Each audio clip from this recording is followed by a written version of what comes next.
Так будет ли девальвация? Ничего не будет после выборов такого резкого. Мы работаем над свободно плавающим курсом тенге. Это мы решаем вместе с Международным валютным фондом. Это очень важно. Они дают нам технические консультации. Это будет происходить не ранее, чем через 5 лет. Наиболее правильным является введение свободно плавающего курса тенге, переход к инфляционному таргетированию, о чем я говорил в своїх виступлениях ранее. Ми збираємося запроваджувати нові традиції.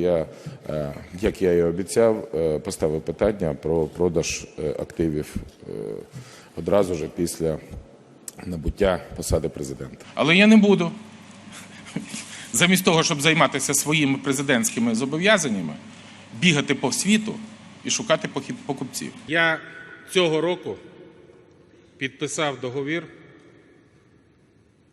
нарешті, бо дійсно зайнялись юридичні питання дуже багато часу, про передачу моєї частки в Рошені у незалежний траст, який заснований на моделі сліпого трасту.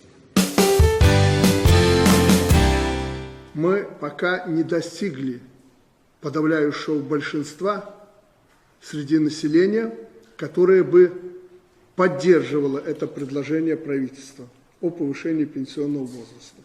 Мы близки к половине. Мы очень аккуратно измеряем настроение общества. Должен сказать, что сегодня уже большинство, твердое большинство нашего населения согласны по повышению пенсионного возраста. Утверждается, что там действуют российские некие подразделения. Чушь это все. Нет на востоке Украины никаких российских подразделений. Нет ни специальных служб, нету инструкторов. Это все местные граждане. Мы никогда не говорили, что там нет людей, которые занимаются там решением определенных вопросов, в том числе в военной сфере. Но это не значит, что там присутствуют регулярные российские войска. Почувствуйте разницу. Государство признает особый статус педагогических работников в нашей стране, в нашем обществе. И берет на себя обязательство следить за тем, чтобы заработная плата в этой сфере была адекватна их весьма нелегкому труду. Получается так, что молодые учителя и преподаватели получают зарплату 10-15 тысяч. Меня часто об этом спрашивают и по учителям, и по преподавателям. Это призвание.